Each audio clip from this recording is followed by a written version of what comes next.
Hi everyone, I'm Carly of Gnarly Carley Gaming, and today I'm kicking off my new Game on the Block series, starting with this game right here.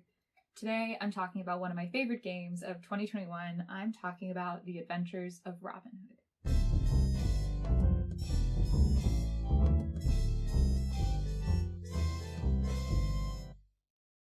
The Adventures of Robin Hood isn't sparkling new. It was released in November, but it's a campaign game, meaning that the game and the story within it build over the course of more than one game. So while I got my copy in November, I really wanted to save my review till I finished the campaign myself, so I could not only speak to the general mechanisms and how I felt about the story, but truly to the full experience. And boy, did I love it straight through to the end. In the game, players take on the role of Robin Hood and the members of his merry crew, Maid Marian, Will Scarlet, and Little John, and together they all face challenges under the pressure of a time clock.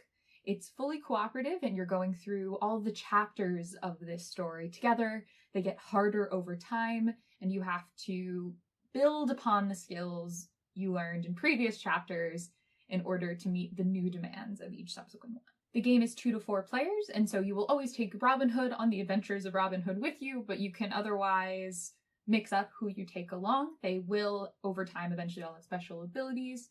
When we played, we actually did a 2-person campaign, and each took 2 characters throughout. The gameplay is fairly simple, so this worked well, and we got to see a little more of the dynamics between different characters by having them all there throughout the whole campaign. And one of the major boons of this game is you don't have to digest a rulebook in order to play. This single sheet here, double-sided, is all you need before you hop into the game properly. And even this is just grab the right color token, and this is how you move on the board with lots and lots of pictures. So there's hardly any entry before you get started. After that, you just grab this storybook right here, and you're off and running on your first adventure. I find this particularly great for game groups that don't want to sit down through a heavy rules teach. The game has a lot of depth, but really the challenge is the challenge that they give you on the board, not the mechanisms, not the rules.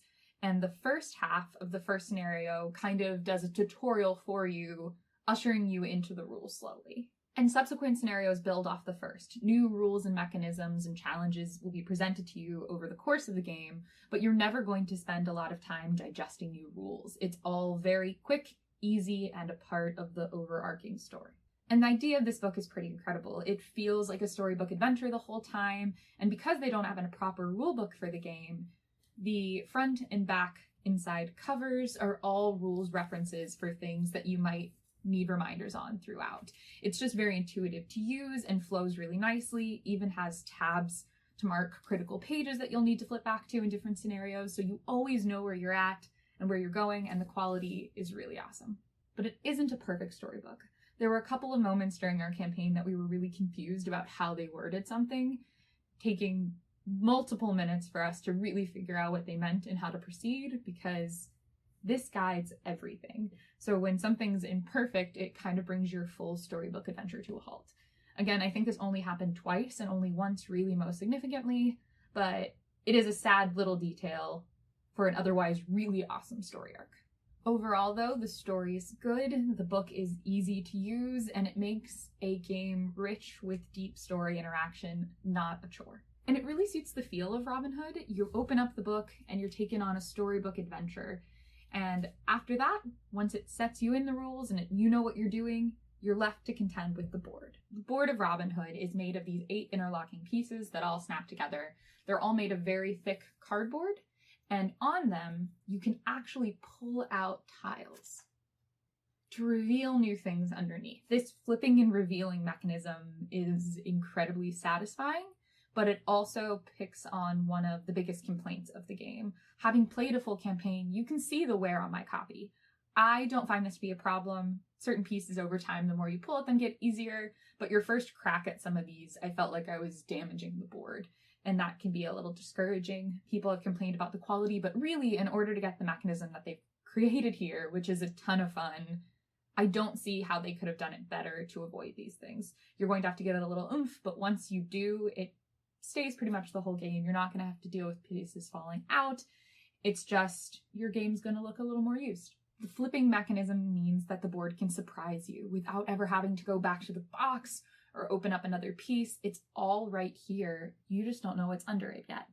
I love that a tile up here could be there the whole game, but it isn't until scenario 7 that I get to see what it does at all, if at all, because actually your campaign can take 2 different story arcs, and some of the things in this board I have yet to see. So while my heart hurt a little bit digging these out, you might need to employ a friend with some nails or a gentle butter knife trick. I think it's brilliant and awesome and a really cool way to add surprise into a campaign. So this game has a really cool method of revealing and flipping and surprising you, in addition to being stupid easy to learn, but just how does it play? It plays quite simply. Players, for each of the players involved, green represents Robin Hood, yellow's Maid Marian, will throw discs into this bag, along with sometimes some neutral discs that can let anyone have an extra turn, or some dark event discs, which will trigger the actions of things like guards who are trying to defeat you, or dark events progressing in the game. And you'll pull. You always pull to see whose turn is next, and this does really interesting things, like introduces special actions and mechanisms that can allow players to manipulate who's coming next, to maybe hold off on some of the bad things that are happening to them, or potentially trigger them early enough so that they can kind of let them happen while you're hidden in the bushes or something like that along the way. And as mentioned previously, this game puts you on a timer. So one of the discs will always advance the time clock, and if time ever runs out, you lose the scenario that you're in. You get a second chance to play it, and the game does a really good job in the storybook of saying, if you lose, here are new challenges you have to face. You can't just learn it and have it be a boring second play. But manipulating when this happens, giving you a little bit extra time, can make all the difference at endgame. After all discs are drawn, they're all returned to the bag, and a new round begins. It's simple and works really well, but allows for variety in round feel. On your turn, you will have your character on the board, and the first thing you can do is move, followed by performing one action. When you move, you use your movement pieces. And I made fun of these pieces a lot because you will actually structure them moving around obstacles, and however far they can reach, you can go. It kind of just made me chuckle, the idea of thinking that I had to run in straight lines, but it really is akin to using like a ruler in some war games that you play to see how far you can go, but giving you that mobility. It's a little juvenile in terms of the blocking form, but it actually works really well and introduces one of the main mechanisms into the game, saving strength.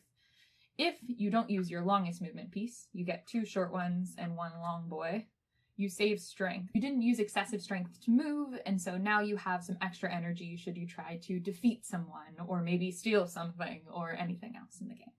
So while these felt a little silly and juvenile to me playing at first, they really do make it easy to visualize how far you can go and incorporate a cool mechanism into it, and you don't have ugly grid lines covering your board. You just simply line them up, see how far you can go, and you can change your mind. They even give you 2 figures for your character, so you don't have to move your initial character to figure out where you end up and test different possibilities. Now back to saving strength. When you save strength, when you don't use that long movement piece, you get a little white cube to add to the bag. These juxtapose a lot of small purple cubes that will show up when you have to do something particularly strenuous, or when bad things happen to you, and they'll be cluttering your bag from the beginning of the game just based on scenario setup to make your life hard. Whenever you're trying to attempt something rigorous, you usually will pull a certain number of cubes out of the bag. The same bag that has your other big discs, by the way, they just are a different size and feel different, so it's a one bag fits all sort of game. And if you pull a white cube at all, you succeed. Most pulls will ask you to pull around 3 or so, and if you don't pull a white cube, you fail. So you really want to pack out this bag with white cubes, and that saving strength mechanism can be a choice between how far do I want to go this turn, or do I need that extra white cube to make sure when I get somewhere I need that energy that I have it. It's a really simple mechanism. This whole game is just full of stupid simple things that just add a lot of depth to gameplay. So those pulls cover your first type of action, which is typically referred to as a defeat action. It's when you're pulling to try to do something and see if you succeed.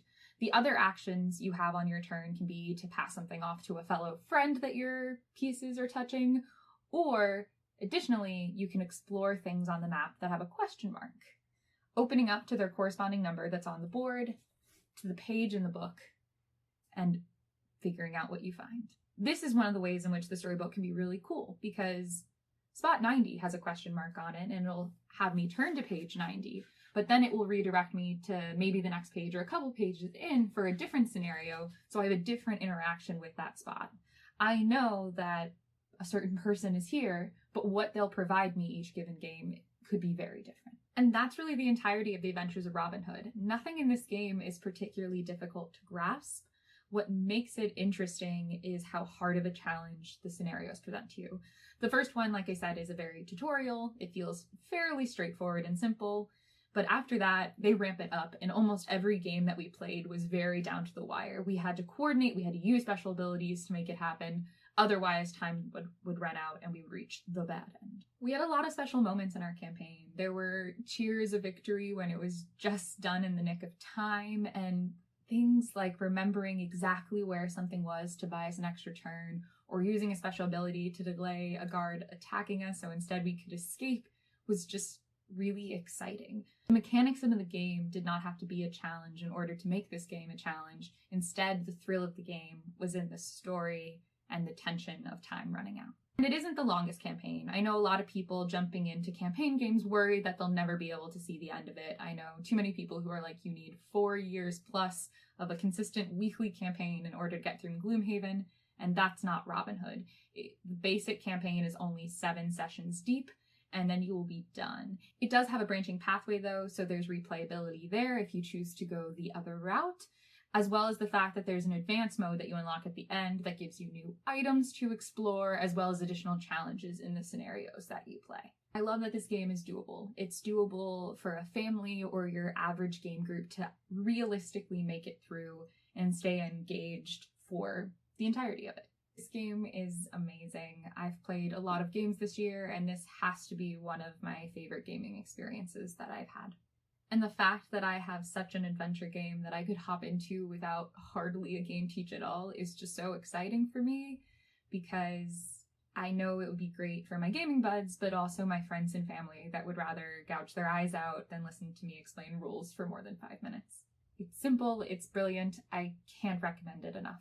So that is the Adventures of Robin Hood, a very positive first in my series of new games on the block, with many more to come soon. Let me know if you have any questions or if you've played the game yourself and what you thought in the comments below. And if you have a moment, please consider liking this video or subscribing to my channel. It takes a second, but it means a whole lot to me. And otherwise, I will see you for the next video.